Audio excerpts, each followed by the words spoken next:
पढ़िए। यदि यदि ए और बी क्रम से -2, और 2, -4 हो तो बिंदु पी के निर्देशांक ज्ञात कीजिए ताकि ए पी बराबर 3/7 ए बी हो और पी रेखाखंड ए बी पर स्थित हो।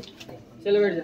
ए और बी एक दिया है बिंदु ए और बी, और दोनों ए और बी का बिंदु हमें दे दिया है। बिंदु पी के निर्देशांक ज्ञात कीजिए ताकि ए पी बराबर 3/7 ए बी हो और पी रेखाखंड ए बी पर क्या हो, पी रेखाखंड ए बी पर स्थित है। अब समझिए यहाँ, अब यहाँ समझिए आराम से। ए और बी एक रेखाखंड है, ए और बी का एक रेखाखंड है, ठीक है। ए का निर्देशांक हमें पता है -2, -2, -2। आराम समझिए, बोर्ड पे देखिए।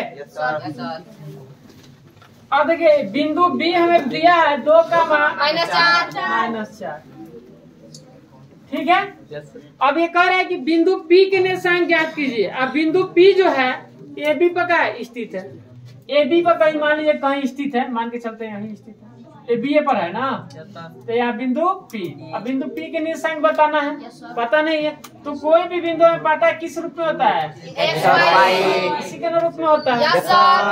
चलिए अभी देखिए कर रहा है कि ए पी बराबर दिया है 3/7 ए बी। देखिए एक और चीज दिया है, ए पी बराबर दिया है 3/7 ए बी, यही नहीं दिया है, इस बात को समझिए। अब यहाँ हम क्या करते, देखिए ए पी बटा, हम अगर इसको स्थिर करेंगे तो क्या आ जाएगा नीचे, ए बी आएगा नीचे, बराबर कितना होगा 3/7।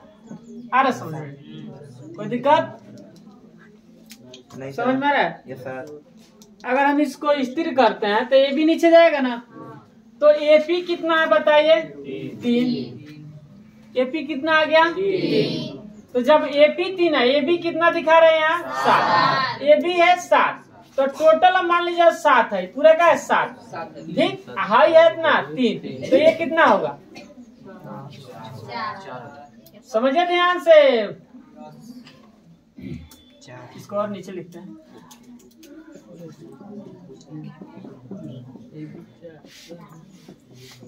इसको स्थिर किए तो ये भी चल गया नीचे। अब बताइए यहाँ एपी दिया है, मान के का, यहाँ देखिए एपी हो रहा है 3, आ ए बी कितना हो रहा है 7, तो ए बी 7 है, आ ए पी यहाँ 3 है, तो बताइए कितना होगा, 4 पूरा मिला के 7 होगा, ये हो जाएगा 4।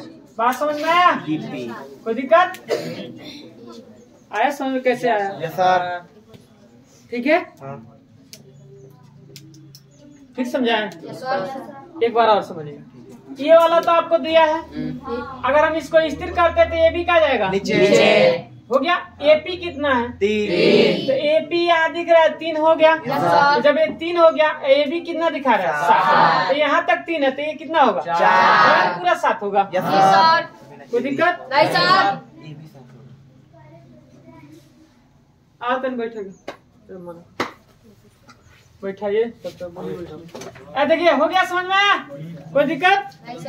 अब आगे देखिए क्या करेंगे हम, ध्यान समझिए। अब ए बी जो है, ए बी का बिंदु हो रहा है ये मध्य में तो नहीं हो रहा है, मध्य बिंदु सूत्र लगाएंगे, नहीं लगाएंगे मध्य बिंदु सूत्र। अब यहाँ हम इसका निर्देशांक कैसे निकालेंगे, किस अनुपात में बढ़ रहा है, 3 और 4। बात समझ में आ रहा? तो हम कौन से यहाँ सूत्र लगाएंगे, विभाजन सूत्र। कौन सा सूत्र से, विभाजन सूत्र, याद है? तो हिंदी ना लिखते हैं, ठीक है सर। विभाजन डायरेक्ट देखिए, विभाजन सूत्र से, किस सूत्र से, विभाजन सूत्र से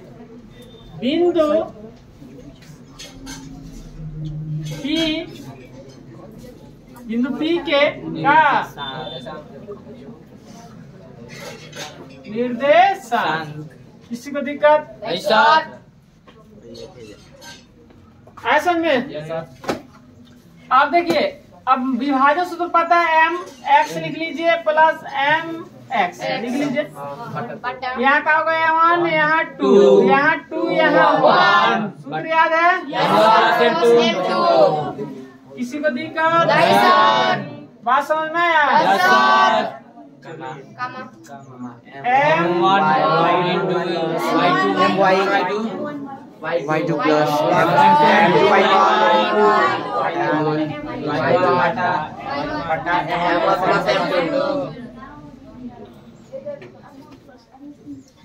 कोई दिक्कत नहीं सर।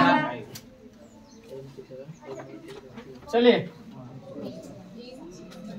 M1 के काम कौन करेगा?